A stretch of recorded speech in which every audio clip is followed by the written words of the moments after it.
இன்றைக்கு எங்களுக்கு மிச்ச சந்தோஷம் நாள் தான். ஏனென்றால் இப்போ ஒரு மாசத்துக்கு முதல் நாங்கள் வெறுகல்லே 5 வீட்டு கட்டுறதுக்கு ஸ்டார்ட் பண்ண ஒரு ஃபங்க்ஷனாக இருந்து இன்றைக்கு மூத்தூரும் தோப்பூரும் ஒரு 4 வீடு ஸ்டார்ட் பண்ணுறோம். நாங்களும் சில பேருக்கு தெரியும், நம்மளோட மீடியா தோழராக்களுக்கு தெரியும் நல்ல, நாங்களும் இந்த கந்தலாயிலே பிறந்தால் கந்தலாயிலே கோவில் கிராமங்களே தான் இருந்து சில பேருக்கு தெரியும். இந்த 86ஆம் ஆண்டுல 1986 கந்தலாய் குளம் உடைஞ்சு போட்டு அந்த நேரத்திலே எங்கடையும் எல்லாம் வீட்டு எல்லாம் போனது, அப்பாம் சத்து போனது. இப்ப 40 வருஷம் போயிட்டு இருக்கு. ஆனால் ஒரு சத்தமா அரசாங்கம் எங்களுக்கு கொடுக்கல. அது ஏன் என்ன சொல்றான், தேசிய மக்கள் சக்தியில தித்வா வந்து இப்ப ஒரு வருஷத்தும் போயில்ல, நாங்க எல்லாருக்கும் அந்த கம்பென்சேஷன் கொடுத்திருக்கு. மற்ற எல்லாருக்கும் வீடு இல்லாம போயிட்டு இருக்கு. அதுக்கு அரசாங்கங்களே வீடு கட்ட கொடுக்குறான். மற்றது அது கதைக்கிற நேரத்திலே டோக்கியோ சிமெண்ட் வந்து சொன்ன அவங்களுக்கும் நிதி இருக்கு. அது சிஎஸ்ஆர் ஆக்டிவிட்டியிலே ஒரு 15 வீடு கட்ட வேணும் என்றால் நம்முடைய சஃப்ரான் தோழர் சொன்ன இல்லை, அப்படி என்றால் எங்களுக்கும் 5 வீடு வேணும் முத்தூர் பக்கத்துக்கு என்றால் அதுதான் முத்தூர் தோப்பூர் பக்கத்துக்கு இன்றைக்கு ஸ்டார்ட் பண்ற. மற்ற 5 வீடு முஸ்லிம் தமிழர்களுக்கு மட்டும் இல்லை, சிங்களாக்களுக்கு கட்ட வேணும் தாரு இல்லாட்டி எங்களுக்கு சிங்கள ஆளுநர் இருந்து எங்களை கொடுக்கல. அது மற்ற 5 வீடு சேர்வில் கொடுக்கிறார். என்ன என்றால் நம்முடைய சஃப்ரான் தோழர் சொன்ன மாதிரி இந்த தேசிய மக்கள் சக்தி அரசாங்கங்களுக்கு நம்பர் 1 முக்கியமான மக்கள் தான்.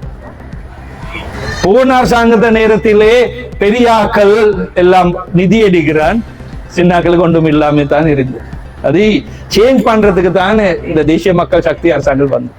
அதிலேயும் மக்களுக்கு ஜொப் இருக்க வேண்டும், வீடு இருக்க வேண்டும். வீடு இல்லாம அது சும்மா அது அழகான நாடு, அது எல்லாம் சும்மா கதை மட்டும் தானே, வீடு கட்ட இல்லாம. அதுதானே நாங்களுக்கு இது முக்கியமான விஷயம். மற்றது 2வது அது இன்னைக்கு அது ரெலவெண்ட் இல்லை. ஆனால் 2வது கல்வி தான். நாங்க எங்கேயும் போனான்னு சொல்றேன், நம்மட பிள்ளைகளுக்கு கல்வி இல்லாட்டி போயிடலாது, ஜொப்பும் இல்லாது ஒன்றும் கிடையாது. சும்மா கல்வி பாடசாலைக்கு போகணும், அதையும் தெரிஞ்சுட்டு மத்த எல்லாம். அதுக்கு இந்த மாதிரி அழகான நாடு செய்யறதுக்கு அரசாங்கங்களுக்கு தனியா செய்ய இல்லாது, சஃப்ரான் தோழருக்கு தனியா அது செய்ய இல்லாது. அதுக்கு மக்கள்கிட்ட உதவி வேணும், நீங்கள்ட்ட உதவி வேணும். அதுக்கு நம்மட பக்கத்திலே கிழக்கு மாகாணத்திலே அரசாங்க நிதி இருக்கு. ஏனென்றால் இப்ப இந்த அரசாங்களே பிரைபரி கமிஷன் ஒன்றும் இல்லாம வேஸ்ட் இல்லாம அரசாங்கங்களே நிதி இருக்கு. அது மக்கள் நிதி தான். அதுக்கு மக்களுக்கு தானே அது சேவை.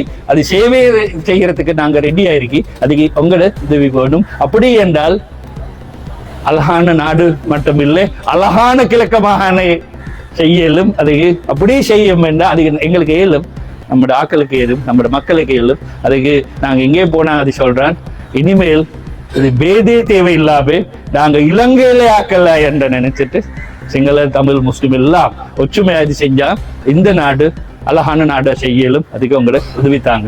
மிச்ச நன்றி. நாடறிந்த உலமாவும் ஹஜ் உம்ரா வழிகாட்டலில் நீண்ட கால அனுபவமும் கொண்ட மௌலவி அல் ஹாஜ் MAM மஸ்ஊத் அஹமத் ஹாஷிமி JP அவர்களின் தலைமையில் புனித ரமலான் மாதம் உட்பட பிரதி மாதமும் ஒரு உம்ரா குழு அழைத்துச் செல்லப்படுகின்றது. அல் மனாசிக் டிராவல்ஸ் பிரைவேட் லிமிடெட், அல் மனாசிக் காம்ப்ளெக்ஸ், ராசிக் ஃபரீத் மாவத்தை காத்தான்குடி 3. தொலைபேசி இலக்கம் 0779 000 115 0779 000115. அல் மனாசிக் ஹஜ் உம்ரா வணக்க வழிபாடுகளின் நாமம். நம்பகமான செய்திகளை உடனுக்குடன் தெரிந்து கொள்ள ஸ்பாட் நியூஸ் 24 முகநூல் பக்கத்தை பார்வையிடுங்கள். அதுபோல எமது www.spotnews.lk இணையதள பக்கத்தில் முழுமையான செய்திகளையும் பார்வையிடலாம். உண்மையான செய்திகளுக்கு ஸ்பாட் நியூஸ் 24.